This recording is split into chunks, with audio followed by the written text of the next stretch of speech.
ಟಿ.ಜೆ. Abraham ಇಷ್ಟೆಲ್ಲ ಈಗ ಬೆಳವಣಿಗೆಗೆ ಕಾರಣವಾಗಿರೋದು ಟಿ.ಜೆ. ಅಬ್ರಾಹಿಂ ಅವರು ಹೋರಾಟಗಾರರು. ದೆಹಲಿಯಿಂದ ಬೆಂಗಳೂರಿಗೆ ರಾಜ್ಯಪಾಲರು ಬಂದಿದ್ದಾರೆ. ಪ್ರಾಸಿಕ್ಯೂಷನ್ ವಿಚಾರಕ್ಕೆ ಮತ್ತೆ ಉತ್ತರವನ್ನು ನೀಡೋಕೆ ಈಗ ದೂರುದಾರ ಮುಂದಾಗಿದ್ದಾರೆ. ಇವತ್ತು ರಾಜ್ಯಪಾಲರ ಎದುರು ಟಿ.ಜೆ. ಅಬ್ರಾಹಿಂ ಉತ್ತರವನ್ನ ಕೊಡ್ತಾರೆ. ಏನಾಗಲಿದೆ ಈಗ ಮುಖ್ಯಮಂತ್ರಿಗಳ ವಿರುದ್ಧ ಪ್ರಾಸಿಕ್ಯೂಷನ್ ಭವಿಷ್ಯ. ಒಂದು ಸಲ ದೂರು ಕೊಟ್ರೆ ಮುಗೀತು, ಅದಕ್ಕೆ ತಕ್ಕಂಗೆ ಏನು ಮಾಡಬೇಕು ಅದನ್ನ ರಾಜ್ಯಪಾಲರು ಮಾಡ್ತಾರೆ. ಪದೇ ಪದೇ ಹೋಗ್ತಾ ಇದ್ರೆ ಇರಿಟೇಟ್ ಆಗೋಗುತ್ತೆ ಯಾರಿಗಾದರೂ ಅಷ್ಟೇ. ಸೊ ಈಗ ಮತ್ತೊಮ್ಮೆ ಹೋಗಿ ಮೀಟ್ ಆಗ್ತಾರೆ, ದೂರು ಕೊಡಬಹುದು ಅಂತ ಹೇಳ್ತಾ ಇದ್ದಾರೆ. ನೋಡೋಣ. 2004ರಲ್ಲೂ ಇರಲಿಲ್ಲ ಹಕ್ಕು ಅವರಿಗೆ. ಯಾಕೆ ಹೇಳಿದ್ರೆ ಅಲ್ಲಿ ಭೂಮಿನೇ ಇರಲಿಲ್ಲ, ಕೆಸರೆ ಗ್ರಾಮ ಅನ್ನೋದು ಇರಲಿಲ್ಲ, ಅಲ್ಲಿ ದೇವನೂರು ಬಡಾವಣೆ ಆಗ್ಬಿಟ್ಟಿತ್ತು.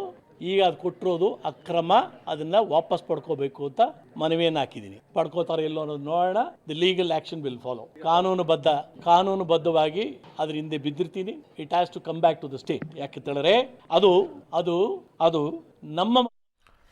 ನನ್ನ ಸಹೋದ್ಯೋಗಿ ಈಗ ನಾಗೇಶ್ ನನ್ನ ಸಂಪರ್ಕಕ್ಕೆ ಸಿಗ್ತಾ ಇದ್ದಾರೆ. ನಾಗೇಶ್, ಟಿ.ಜೆ. ಅಬ್ರಾಹಿಂ ಅವರು ಇನ್ನೂ ಅಗ್ರೆಸಿವ್ ಆದಂಗೆ ಕಾಣಿಸ್ತಾ ಇದ್ದಾರೆ. ಕಾರಣ ಎಲ್ಲ ಕಾಂಗ್ರೆಸ್ನ ನಾಯಕರು ಟಿ.ಜೆ. ಅಬ್ರಾಹಿಂ ಮೇಲೆ ಮುಗಿಬಿದ್ದ ನಂತರ ಈಗ ಇದರಲ್ಲಿ ಸೈಲೆಂಟ್ ಆಗೋ ಮಾತು, ಸೈಲೆಂಟ್ ಆಗೋ ಲಕ್ಷಣಗಳಂತೂ ಟಿ.ಜೆ. ಅಬ್ರಾಹಿಂ ವಿಚಾರ ಕಾಣಿಸ್ತಾನೆ ಇದ್ದಂಗಿಲ್ಲ. ಏನು ಮಾಡ್ತಾರೆ? What next? ಅರುಣ್, ಮೂಡ ಹಗರಣದಲ್ಲಿ ಈಗಾಗಲೇ CM ಅವರಿಗೆ ನೋಟಿಸನ್ನು ರಾಜ್ಯಪಾಲರು ಕೊಟ್ಟಿದ್ರು. ಶೋಕಾಸ್ ನೋಟಿಸನ್ನು ಕೊಟ್ಟು 7 ದಿನಗಳಲ್ಲಿ ಪ್ರಕರಣಕ್ಕೆ ಸಂಬಂಧಪಟ್ಟಂತೆ ಉತ್ತರವನ್ನು ಕೊಡಿ ಅನ್ನುವಂಥ ಮಾಹಿತಿಯನ್ನು ಕೇಳಿದರು. ಅದಕ್ಕೆ ಸಂಪುಟ ಸಭೆಯಲ್ಲಿ ಒಂದು ತೀರ್ಮಾನವನ್ನು ಮಾಡಿ ಈ ಒಂದು ಇದಕ್ಕೆ ಉತ್ತರವನ್ನು ಕೊಟ್ಟಿರುವಂಥದ್ದು. ಅದರ ಜೊತೆಗೆ ಈ ಒಂದು ಪ್ರಕರಣದಲ್ಲಿ ಮತ್ತೆ ಟಿ.ಜೆ. ಅಬ್ರಾಹಿಂ ಅವರು ರಾಜ್ಯಪಾಲರ ಬಳಿ ಹೋಗಿ ಅಲ್ಲಿ ಮತ್ತೆ ಆ ಒಂದು ಪ್ರಕರಣದ ಬಗ್ಗೆ ಸ್ಪಷ್ಟನೆ ಕೊಡಲಿಕ್ಕೆ ಮುಂದಾಗಿದ್ದಾರೆ ಅನ್ನುವಂಥ ಮಾಹಿತಿ ಇರುವಂಥದ್ದು. ಯಾಕಂದರೆ ಬೆಂಗಳೂರಿನಲ್ಲಿ ರಾಜ್ಯಪಾಲರು ಇರಲಿಲ್ಲ, ದೆಹಲಿಗೆ ಹೋಗಿದ್ದಂಥ ಕಾರಣಕ್ಕಾಗಿ ನಿನ್ನೆ ರಾತ್ರಿ ಬೆಂಗಳೂರಿಗೆ ರಾಜ್ಯಪಾಲರು ಬಂದಿದ್ದಾರೆ. ಹಾಗಾಗಿ ಮತ್ತೆ ರಾಜಭವನಕ್ಕೆ ಹೋಗಿ ಈ ಒಂದು ಪ್ರಕರಣದಲ್ಲಿ ಮತ್ತಷ್ಟು ಕ್ಲಾರಿಟಿಯನ್ನು ಕೊಡಲಿಕ್ಕೆ ಟಿ.ಜೆ. ಅಬ್ರಾಹಿಂ ಅವರು